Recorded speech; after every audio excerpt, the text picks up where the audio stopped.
AC करायची मागणी कोणाची होती? आणि घरांची चुलं आहे जी आहे ती बंद होण्याच्या मार्गावरती आहेत. आहारसारख्या संघटनेने पण सांगितलंय की अशीच परिस्थिती राहिली तर अनेक हॉटेल्स जे आहेत ते बंद होतील. इराण आणि इस्रायल अमेरिका हे जे काही युद्ध चालू आहे, अनेक दिवसापासून आम्ही सातत्याने विषय मांडत आहे की प्रधानमंत्र्यांनी ह्याच्यावर कुठेतरी अधिकृतरित्या वक्तव्य करावं. काल पण आपण पाहिलं असेल, आज देखील आम्ही सातत्याने सदनात पण म्हणजे संसद भवनात पण आम्ही चर्चा मागत आहोत की तिथे जे केंद्रीय मंत्री असतात त्यांच्यासोबत चर्चा झाली पाहिजे. सगळ्याच खासदारांना चर्चा आणि प्रश्न विचारण्याची संधी मिळाली पाहिजे की ह्याचा नक्की परिणाम किंवा दुष्परिणाम आपल्या भारताच्या अर्थसंकल्पावर असेल, एनर्जी सिक्युरिटीवर असेल, फूड सिक्युरिटीवर असेल किंवा अनेक ज्या गोष्टी तिथून येणारे जे काही APIs असतात किंवा बेसिक फॉर्म्युला असतात त्याच्यावर काय होणार आहे ह्याची माहिती ही देशासमोर आली पाहिजे. आमचं ठाम मत अजूनही हे आहे की जे काही दुष्परिणाम होणार असतील किंवा परिणाम होणार असतील किंवा जे काही कठीणाई आपल्याला सामोरे जायला लागणार आहेत ह्याच्यावरचं प्रधानमंत्री महोदयांनी एक भाष्य केलं किंवा देशाला संबोधित केलं तर मला वाटतं आपण मनाची तयारी करू आणि जी काही इतर देशात तयारी झाली पाहिजे ती देखील होईल. आत्ता मी पाहतोय मुंबई असेल, चेन्नई असेल, बेंगलुरू असेल, अनेक शहरांमधून देखील गॅस आहे, नाही आहे, रेस्टॉरंट्स वापरू शकतात, नाही वापरू शकत. सगळं जे काही सरकारकडून येतंय ते सोर्सेस म्हणून येतं, अधिकृतरित्या कुठेही नाही येतं. आणि म्हणून अधिकृतपणे प्रधानमंत्री महोदयांनी आपल्याला पूर्ण देशाला संबोधित केलं पाहिजे की ह्या युद्धाचा आपल्या देशावर काय नक्की इम्पॅक्ट असणार आहे. JNPT जो आहे भारताचा एक्सपोर्टचा मोठा हब आहे. अनेक जे एक्सपोर्ट करणारे पदार्थ आहेत ते पडून आहेत. काहीही आश्वासन मिळत नाहीये. हवाल दिले जे व्यापारी छोटे असतील. नक्कीच मी तेच सांगितलं ना की अर्थव्यवस्थेवर काय नक्की ह्याचा इम्पॅक्ट होणार आहे. कारण आता तुम्ही बघा ते स्ट्रेट ऑफ हॉर्मुझमधून येणारं ते बंद झालेलं आहे. दुसऱ्या बाजूने हौती अटॅक करत आहेत. आता अनेक शिप हे केप ऑफ गुड होप म्हणजे आफ्रिकेतून येणार आहेत. तर जे काही गुड शिपमेंट्स येणारे जाणार आहेत त्याला उशीर किती होणार आहे हा देखील अंदाज आपल्या इकडच्या सगळ्या व्यावसायिकांना, व्यापाऱ्यांना, जे काही छोटे मोठे उद्योग असतील ह्यांना देखील मिळालं पाहिजे. तुम्ही वार होतात त्यामुळे गॅसचा पण भडका होणार आहे महागाईचा, तर काय सांगणार आहे? तेच आता मी सांगितलं.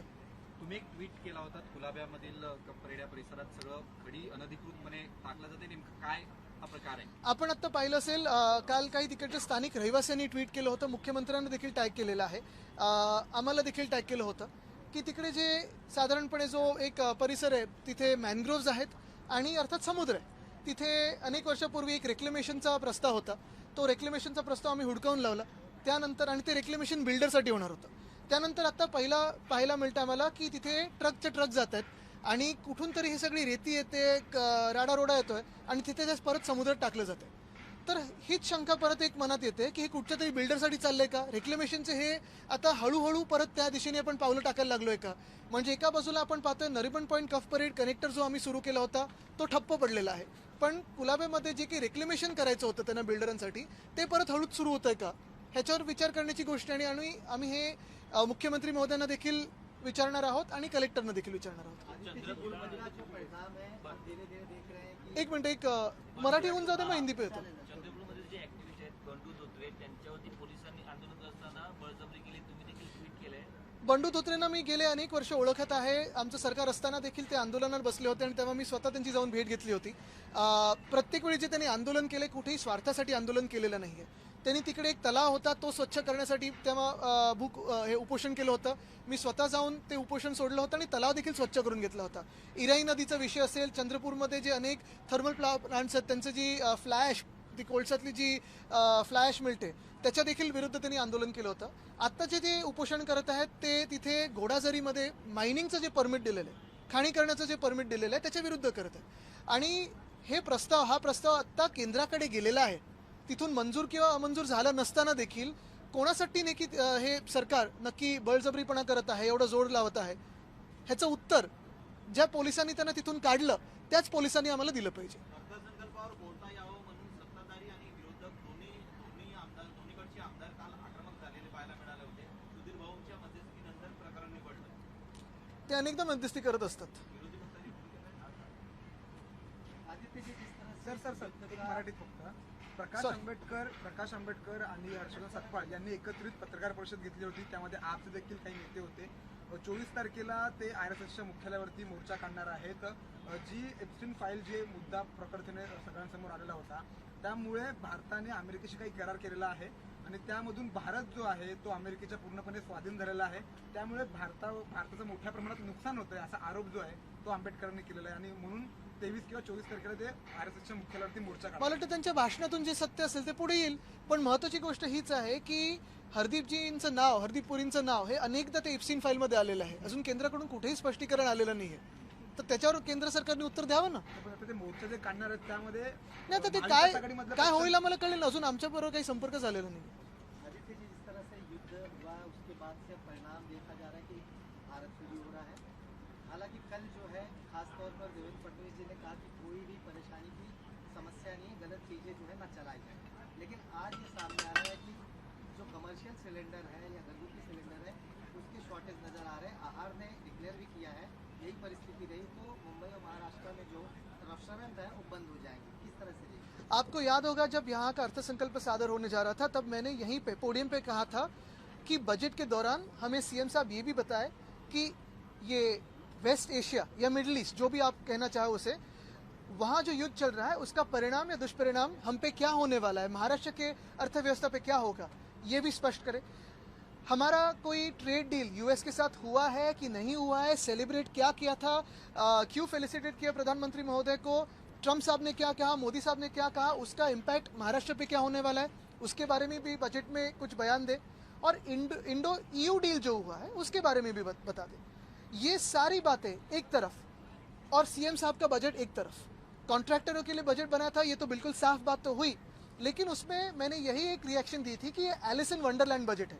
यानी सीएम साहब एलिस इन वंडरलैंड बन गए हैं. उनको लगता है कि सब ठीक चल रहा है, कोई तकलीफें नहीं है और कोई आपत्ति नहीं है. लेकिन सत्य परिस्थिति यही है कि आज जो स्ट्रेट ऑफ हॉर्मुज में तकलीफें बढ़ रही है, जो केप ऑफ गुड होप से अभी शिप्स आने वाले हैं तो डीलेस काफ़ी होने वाले हैं. जो हमारे यहाँ क्रूड हो या फिर बाकी के सारे जो रॉ मटेरियल्स हो आने वाले थे, जो हर एक अलग अलग इंडस्ट्रीज में लगते हैं, हर एक फार्मास्यूटिकल से लेके टायर तक, सेमीकंडक्टर से लेके आपके पेट्रोलियम तक, ये सारे जो प्रोडक्ट्स है, रॉ मटेरियल्स है, वो डीले होने वाले हैं. कहीं ना कहीं इसका इम्पैक्ट होने वाला है. गैस के सिलेंडर्स हो या गैस हो, ये सारी बातों पर भी इसका इम्पैक्ट होने लगा है. 3-4 दिन पहले जैसे ही ये वॉर शुरुआत हुई थी पिछले हफ्ते, तभी भी मैंने कहा था कि इस पे प्रधानमंत्री महोदय खुद टीवी पे आके बयान दें कि इसका परिणाम हमारे देश पे क्या होने वाला है. हम सब समझते हैं कि कोई ना कोई जटिलता इसमें से आने वाली है, कुछ ना कुछ कठिनाइयाँ हमें फेस करनी पड़ेगी, ये हम मान के ही चल रहे हैं. लेकिन अगर ये भी हो तो भी कौन सी परेशानी हमें फेस करनी पड़ेगी, इसका कोई अंदाज तो पीएम साहब हमें दें.